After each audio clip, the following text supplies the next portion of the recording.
and welcome to another virtual author event with the Poison Pen Bookstore. I'm John Charles, and we're delighted to have with us today two of our favorite local authors, Jennifer Ashley and Dianne Freeman. If you're new to our virtual author events, I'll just take a brief moment now to say we do have, while they last, signed copies of both authors' books. We encourage you to call the store to order them or go online. It helps support the bookstore, and I know the authors would like that also. So now, without further ado, let me welcome Dianne and Jennifer. Welcome, ladies. Thank you. My first question to you both is, who were Dianne and Jennifer before you became published authors? We'll start with you, Jennifer. Oh. Well, I've always kind of written, so I've been a writer all my life, but I also wanted, at one point I wanted to be an academic. I got a master's degree in English Lit, and I wanted to keep going with that, but the enchantment with that kind of wore off. And once I graduated, I became an editor. I got a job with a local publishing company called Oryx, Oryx, like the antelope. And they did library publishing, and so I worked there for a long time, and I just wrote, and then started trying to become published, and worked on that, and the rest is history. Dianne? Well, mine's a little different. Well, similar to Jennifer, I have written forever, as long as I can remember. Been a reader and a writer, and I would just write for my own amusement. I, however, graduated with a business degree and was an accountant for about 30 years. And that really, the writing really helped kind of offset that numbers person situation. And when I retired, after, gosh, it was 2013, I decided I'm going to write a book. And this time, I'm not just going to write it for me, I'm going to actually revise it. I have like a million first drafts that I would just, trash. I got the story out, I'm done. That's enough of that. This time I thought I'd actually try to revise it, and I revised it 8, 9 times, many times. And then found an agent, and as Jennifer said, the rest is history. Very recent history. Tell us about your new book, the book that brought you to us today. We'll start with you, Dianne, this time. The new book is A Lady's Guide to Mischief and Murder. And this is a book I decided to write. Well, bottom line, the synopsis would be Frances has to put together a wedding for her sister very quickly, in a hurry. And her fiance, George, volunteers the family home that he's kind of managing for the moment while his brother, the Earl, is on the continent. So they go there and they gather just the immediate family for both the bride and the groom, and accidents start happening. And little by little, they start piecing together that these accidents are happening all around the groom. So Frances has to wonder, is somebody trying to put an end to the wedding? Is somebody trying to get the groom? And so she has to kind of investigate among the guests and the residents to see who is doing this, who is causing these problems.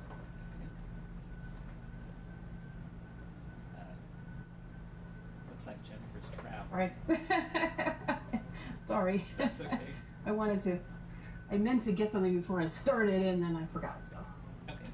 Tell us about your latest cat adventure. Yes, I wanted to get my book so I could show and tell. This is Murder in the East End. I just finished writing the 5th book, and this is book 4, and I just finished book 5. So this is also prompts me to remember what's in book 4, because I've got book 5 in my head really, really good. But in book 4, Cat Holloway, if you're not familiar with this series, is a cook in Victorian England. She's a cook in a Mayfair mansion, and she also solves crimes, as you do. And for Murder in the East End, she has a friend named Daniel McAdam, and it's kind of her love interest. There's kind of a slow burn romance there. he comes to her and asks for help. And actually, his foster brother, who is a vicar, but not necessarily a vicar that, as you would think most vicars would be, has a woman that he is fond of is a nurse at the Foundling Hospital, and she has disappeared. And Mr. Fielding, the vicar, asks Kat to help find her because he's heard about her, her sleuthing abilities. And Mr. Fielding is actually, he's kind of a con artist, but he's now a vicar. And you kind of, it's an interesting character. He's a really fun character to write. But with him, he kind of reveals more of Daniel's past, and Daniel is kind of a mysterious guy who sort of works for the police, but really doesn't. And anyway, I got to explore the Foundling Hospital and all that happened within that, and the good and the bad of that institution. And I love these books because I really explore the heart of London and all levels of society. So that's kind of what Murder in the East End is about, and then we're on to book 5. For those that might not know, what exactly is a foundling hospital? Tell us a little bit Oh, more sorry. about that, Jennifer. The Foundling Hospital was started in the 18th century in London because a man whose name escapes me, he's got a statue and everything, he was really upset by the children that were just, women would have babies and they couldn't take care of them, and they would just abandon them, and they would just be on the streets, and it was just really wretched and dreadful. So he decided he was going to build this hospital, and any woman or anybody who had a child they couldn't take care of could come and just leave them on the doorstep, and they would take them in and take care of them and raise them. And they would raise them, it was a very Victorian way of raising them. They would raise them to be, to get jobs like in service as maids and things like that. So they would take care of them, give them an education, and enable them to get a job, low level job, but a job to support themselves. So it was a really good philanthropic institution, but of course it was very, the kids had to be in straight lines and wear these horrible clothes and everything. So from a kid's point of view, it was probably horrible, but but it did help a lot. And so I became fascinated with this, and the Foundling Hospital isn't there anymore, but there is a museum right there where it was in London. Dianne, I take it we can blame Edith Wharton for the creation of your series heroine, Frances. Can you tell us about that? Well, Edith Wharton is where I had heard about the whole phenomenon of young American heiresses marrying European aristocracy. They and the Buccaneers, quite a few of her other books involved this, but that would have been the one that prompted me to look into it further and just kind of say, wow, this was a big thing in the last quarter of the 19th century. More than 300 young American heiresses married European aristocracy, and about 200 of them were British aristocrats. So it was something I just thought, this is really wild, the trading of cash for a title.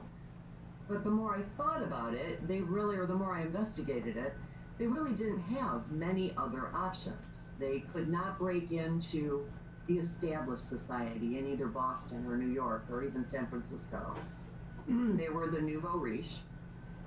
Their alternative was the guy that Dad brought home, who may be his 55 or 60-year-old contemporary, or maybe his clerk. So if they actually wanted to live a good life, this was not a bad idea. And Edith got me into it, and I've often thought that if Edith Wharton and Janet Ivanovich could ever have collaborated, they might have come up with a character kind of like Frances. Realistic, but a little, she falls into some problems and deals with a lot of crazy people around her. Jennifer, did you have anybody from history that kind of inspired Kat? I mean, were you looking at other Victorian figures who were involved in the food industry, or can you talk about that a bit? Uh, I'm really not sure now where Cat came from because I got this idea uh, like a long time ago. It was like 2002 when I was thinking of this story. And I can't remember exactly where I got this idea, but I wanted to write about the Victorian era because I'm really interested in it. And a lot of what I was writing at the time was Regency England in like 1811, 1812 to 1820. Which is after the Regency era, but it's around that time.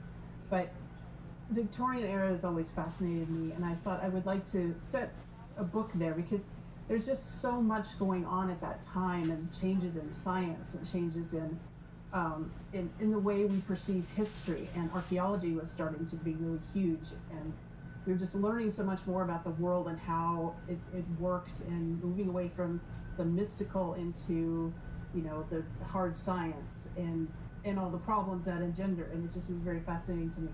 And then I thought, well, there's a number of books that are written about the aristocracy, and I thought, well, why don't I do something different and put her below stairs, because the servant class and the servants, they knew everything because they were there and they knew all the secrets and they knew what all of these people were doing, and people would like almost ignore them. The people upstairs would talk about anything in front of these people because they were almost like they weren't human. They were just like machines, like the vacuum cleaner standing in the corner. You wouldn't keep your mouth shut about secrets in front of your vacuum cleaner, but that's how they viewed them.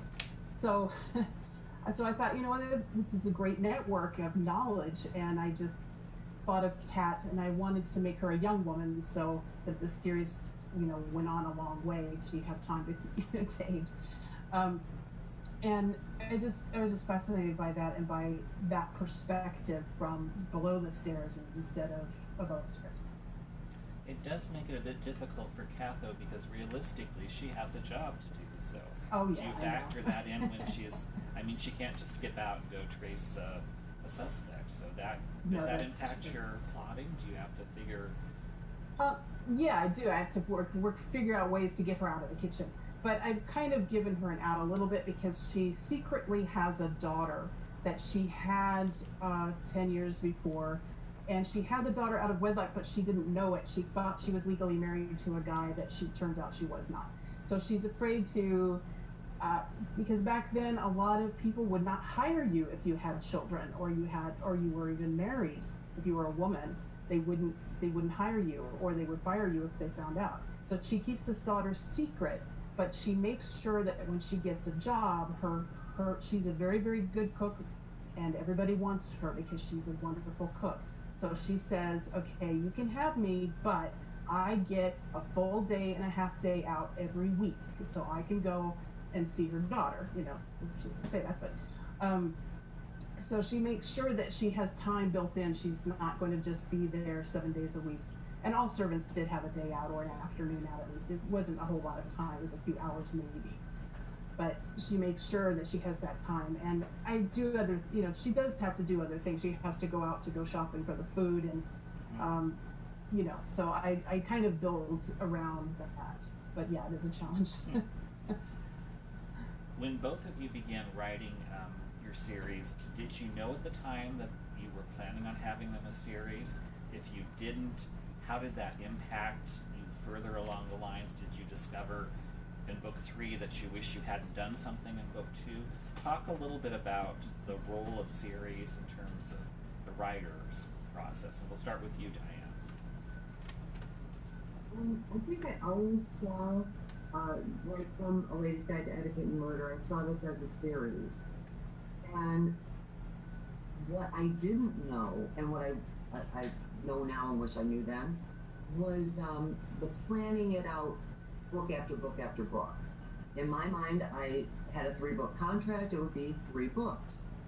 But in book 3, I still didn't have George and Frances married, and I really didn't see it happening too quickly. So I thought, boy, I hope I get another book, because I would really like to see that happen. So it is difficult. Plus, thinking of how much time has passed between books and what you want to happen in each story, This is very new to me. This is Etiquette was my first book, so I just really didn't know how to do that.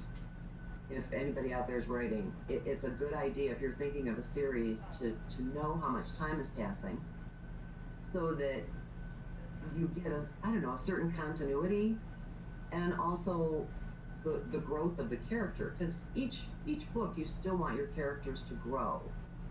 And so it's like, yeah, you've got to have them growing over the series, and you also want them growing within each book and accomplishing a finite story, so that if the series does have to end, it could end with that book. There's really a lot to think about with series that I had no idea when I first got started with this. Jennifer? Yeah, what she said.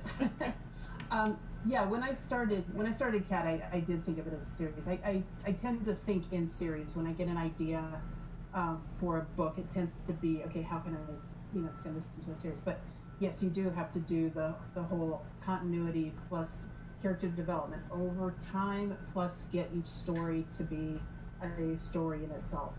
So that is difficult, and making sure that you have, if all of a sudden you do get, another 3-book contract and you're going from book 6 to 9, do you have the stories to fill that? And so what I usually do is I just sit down and I brainstorm, what kinds of things can happen. I also have a little sheet that says the needs of the series, what needs to happen as we go through within the personal lives of Kat and Danielle in this case. And so I'm always constantly thinking of the next book ahead, the next book ahead. And also, when I write each book, I get an idea, usually through the writing of that one, for the next story. So even if I've already said, okay, the next story is going to be about XYZ, but I get a better idea in this story, I will trash that idea or move it ahead. So yeah, you have to let yourself be kind of fluid and flexible as well. And one thing I do to think about the passage of time between books, and I do this in other series too, I often make that time passage very short, like it's a month between stories. I've done it where it's been like a week or the next day. Usually in the Cat books, it's a couple of months. But that way, you kind of you can get a little. I find that it's better for continuity for me, because we just go through the same year. I might have 3 or 4 books happen in one year, even though it's been 3 or 4 years between releases.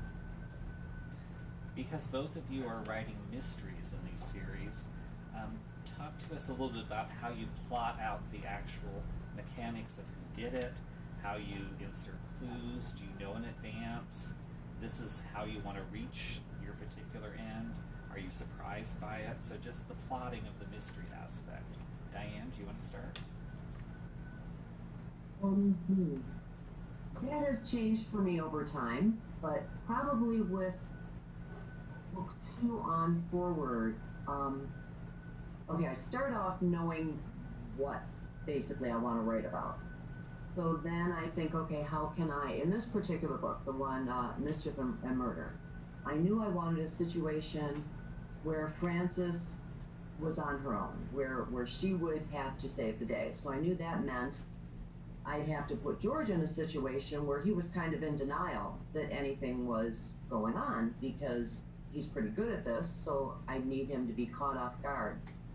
Once I get to that point, I'm thinking, okay, what could be happening? What kind of murder would take place, or mischief in this case? And I'll actually plot the whole crime.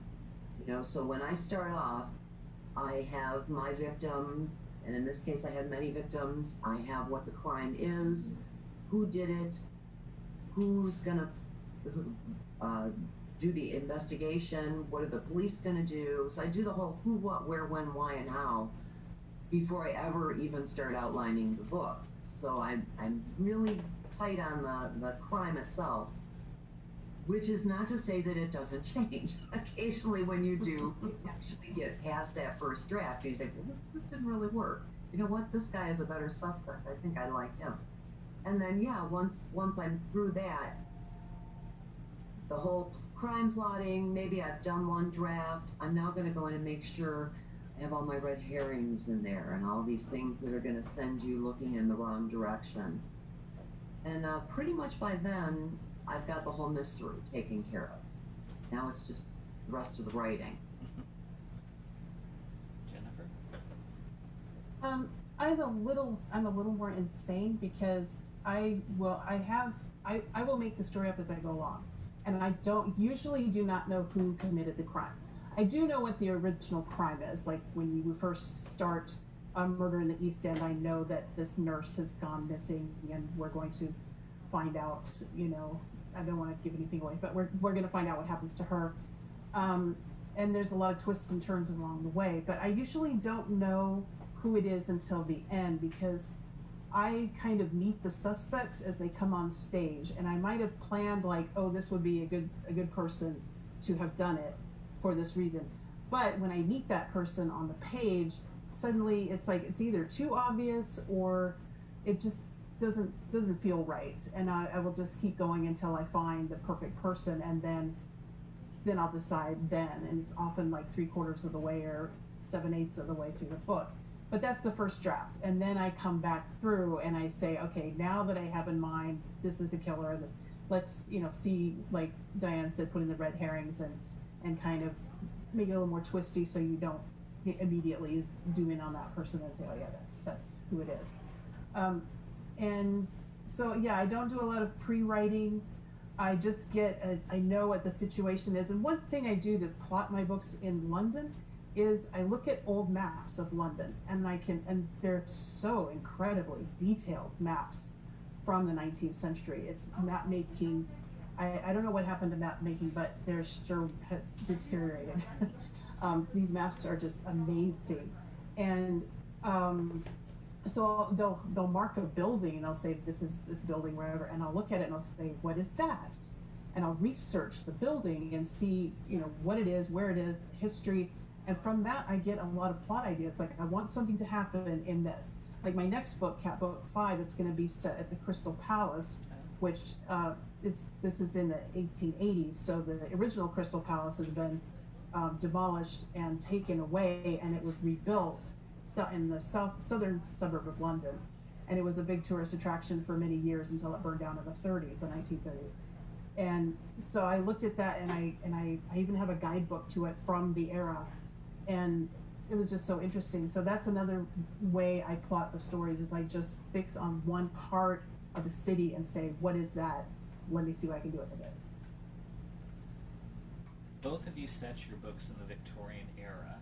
Can you talk a little bit about what kind of resources you use to give that sense of verisimilitude to the stories? And if you've discovered, as you've been writing these books, something about the Victorian era that surprised you, that you really didn't expect or anticipate? Dianne? I think my list of resources keeps growing, but probably my best one is the British Newspaper Archive. And I'll read, the London Times is not part of that, but I also have a subscription to the London Times, so you can get the old archive volumes. And I'll read it every day for whatever day I'm working on in there. And you do get that I don't think I can say it, verisimilitude. Yes. I'm going to stumble over the S's. Simply because you really get that feel of the speech, the language, the way they say it. You also get to see advertisements. How much did it cost to rent a house? And could you own a house? And the answer is no, you couldn't. In Belgravia, where Francis lives, everything is like a huge 90, 120-year lease type of situation, and you buy the lease. And you do get a feel, it kind of brings you into a sense of knowing what you would be dealing with if you were living at that time. That would be my favorite one. There's certainly places I have to turn to where I have specific questions. Debrett's, gosh, I can't remember the name of the book, but the titles and usages and who outranks who and what do you actually call them, and when is it Lady Frances and when is it Lady Harley, and that type of thing, and that kind of helps put that into perspective too. Books from that era are really good. Rather than reading a history, reading books that were actually published during that time are just a wealth. Again, you get the language, the feel of the language, and just the rhythm of life back then.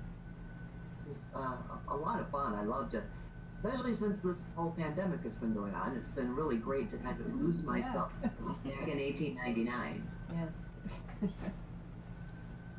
Jennifer?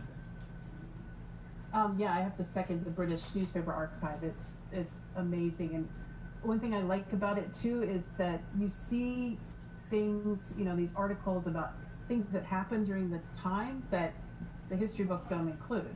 So you see what's really there, what people were going through at the time, and what they were talking about, and that kind of the topic of the day, which might be lost to history. We just don't remember. It just never got into the mainstream books about that era. So I love that.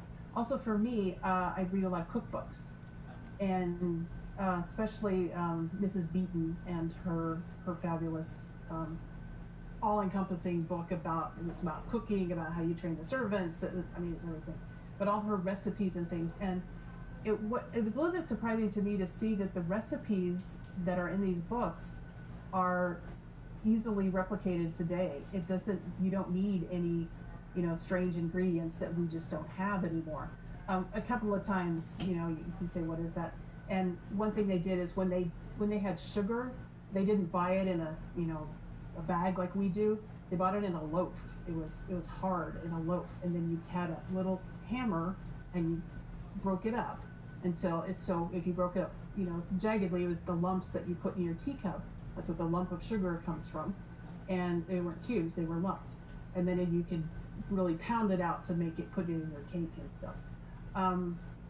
And a couple other things that surprised me was how far advanced in science people were in the 1880s.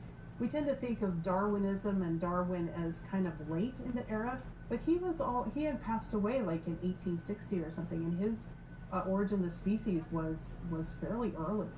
And people were, still talking about it. But if you think about how thought was at that time, people already knew that was already ingrained, and that kind of change was going through Darwinism and things. And also photography was well advanced by 1880. People think about it as, oh, that's a 20th century thing, but no, people already have pocket cameras at the time. So that's kind of things that have surprised me, is technology, science, and how modern the recipes were. Today, That's a surprising thing. I'm sorry. that's okay. One of the things that definitely surprised me, one of the papers that I read is the Illustrated Police Gazette. And one of the things that really surprised me there is how many people turn themselves in who, committed some heinous crime and, maybe escaped justice by leaving the country and came back and turned themselves in. But some of these crimes were really, really heinous.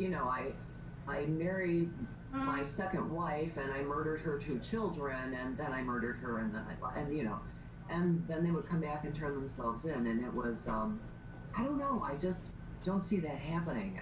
I don't read a lot of the follow-up of what happens in criminal justice today, but that really kind of took me as a nice surprise.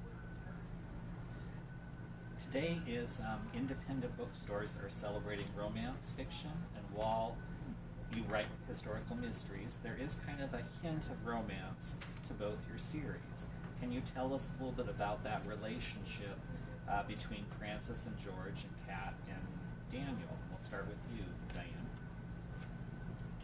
Dianne. Yeah, my first foray into historical fiction was historical romance anyway, so I love romance.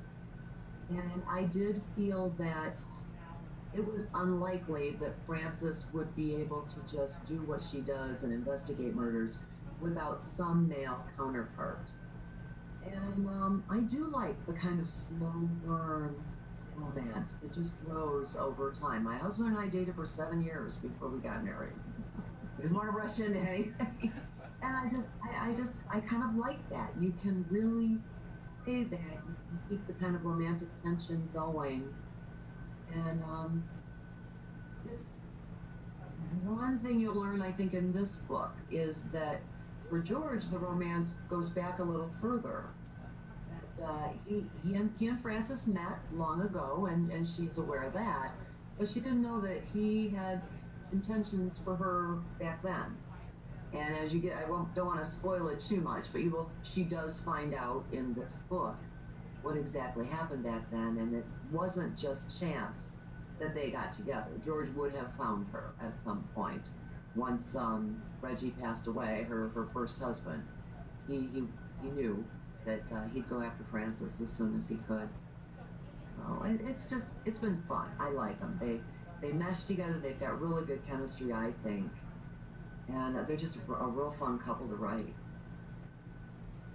Jennifer? Well, as you know, I write historical romance as well as historical mystery. And I do like putting a little romance in my mysteries because I think, most people in their lives have that. It'd be kind of unrealistic if they just never had any kind of romance, I think. So Kat and Daniel, he's kind of an intriguing person because we're not really sure who he is and what he does. And I kind of keep that vague. I mean, I know what he is, who he is and what he does, but I'm revealing it very slowly because Kat would find out very slowly. She's just not going to know what's in my head or what's in his head.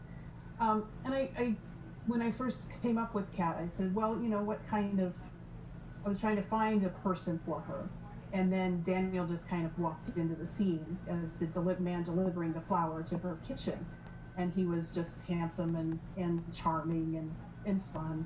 And I said, well, let's see what I can do with that. And so but it turns out that he's much more than he seems because he often disguises himself to go spy on aristocrats and things. And he was just a really fun character to develop. So this is, a slow burn romance that's going to, continue, and each book reveals a little bit more about Daniel and gets them closer. And one thing Kat has to fight is she has this daughter that she's trying to protect. And so, she doesn't want to rush into another relationship, especially since she turned out she wasn't married. So she doesn't want to rush into a relationship and get burned again with a guy who doesn't tell her everything about himself. And also, what he does is very dangerous, and she doesn't want her daughter to be put in danger. So she's really conflicted with that. I will say, without spoiling, that, as we go along, I'm not the kind of writer who's going to kill off their characters, just to be shocking or something. So they'll be okay, and they'll get there. But, I'm having fun writing each book and kind of drawing it out a little bit. One of the things that I like learning from authors, especially during this time when most of us are spending so much time at home, is what you've been reading that you would love to share with other readers. And why don't we start with Dianne? Well, I actually had a really hard time focusing on reading back in March, when we first started our lockdowns. I was just disturbed and just had a rough time with it, couldn't focus. Once I broke through that, probably about May, I have been reading more than ever. So yeah, I've got quite a list. I'm grab it so I don't mispronounce anybody's name. A Trace of Deceit by Karen Aden. I finished that about a couple of weeks ago, and I really enjoyed that. Historical mystery, takes place in the late 1870s, I think, and just a beautifully written book. I love the way she uses the language. It's really lovely. I read Alison Montclair. Oh, The Right Sort of Man. So queued up on my Kindle right now is A Royal Affair. So we'll see how that goes, but I have not read that yet. Also, The Last Mrs. Summers is coming soon. I know it's published, but I haven't read it quite yet. I did read, and you can't get this, I got an advance copy of this, so you won't buy it until November, but Absence of Mercy, Debut Mystery by S.M. Goodwin. And I absolutely loved that. I really, really enjoyed it. I hope you do too. It's more of a historical noir. So it's definitely darker than I write, but it is just wonderful. I also read Derailed by Mary Kelly Poa, which is contemporary. It was one of my only contemporaries that I've read recently. takes place in Portland, Oregon, and I would recommend them all. They were great. Jennifer? Well, I've been reading a lot. Even when we first did the lockdown, I was having my nose in the book because reading, writing, and baking have been have been my refuge. But I've been just finding some really wonderful things. I've been reading a lot of science and history of science because I'm really interested in that. So I've and also historical biography things. I read a lot of biographies. I read the book Hidden Figures, which has been out for a while, and there was a movie, and that was just amazing. I think it was better than the movie because it really went into a lot of detail about NASA and the very origins of NASA in World War II and what they did. But for mysteries, I've been finding just these wonderful books. I started reading Ovidia Yu, which is Ovidia. Her last name is Yu. She's from Singapore, and she has two series. One is a contemporary called, the first book is called Auntie Lee's Delights, and Auntie Lee is this wonderful, wise woman who has this restaurant, and she cooks, beautiful food and solves other people's problems. She's kind of a busybody, and she makes people sit down and eat and tell her everything, and that was just wonderful. It's wonderful to see that culture from the eyes of people who live there and not, from, someone, a foreigner's eyes. We would be foreigners. She also, you also writes a historical series set in Singapore in the 1930s during British colonial era. And the first is the Frangipani Tree Mystery. And it's just absolutely wonderful. And she's a good writer, and I'm just loving this series. And I recently, I don't remember the guy's name, the author's name, but the book was called The Unexpected Inheritance of Inspector Chopra, is book one. And it's written by a guy from India. Well, actually, he's from England, but he is Indian of origin. And these are set in Mumbai. And the unexpected inheritance of this police inspector who is just retired on page one, day one, he retires, is an elephant. He inherits a baby elephant from his kind of crazy uncle. And he has to take care of this baby elephant. And it's like the elephant will not eat because it's depressed, because he's a baby, probably taken away from his mother or something. And so the only thing that can get the baby to eat is Cadbury eggs. And also and then the elephant is taken inside to the guy's apartment because, why not? And will sit and watch soap operas with the inspector's wife. While the inspector is he's investigating a true crime. There's a crime out there he's seen, and he's retired. He's not supposed to be investigating, but he's like, I can't let it go. So it's very interesting because it's a lot of combination of the very humorous and charming, but a little bit dark of, Mumbai and the crime there and the hardships of life. And it's just absolutely fascinating. So I've been really enjoying those kind of my new to me reads right now. I think we do have a question from our audience, a couple. So we're going to have Eleanor read those out. So first of all, everyone is thrilled with this pairing and this conversation. Everyone is very happy to see you too. So the first question from Elizabeth is, can you guys tell us a bit of the plot line for your next books or what you're thinking about? If that's not top secret. Who wants to go first? Go, Jennifer. Okay. My next book is called Death at the Crystal Palace. It's Kat Holloway, book 5, or Below Stairs Mysteries, book 5. Kat Holloway is at the Crystal Palace visiting with her friends and her daughter, and a lady comes up to her and says, "You have to help me. Someone's trying to kill me. I'm being poisoned."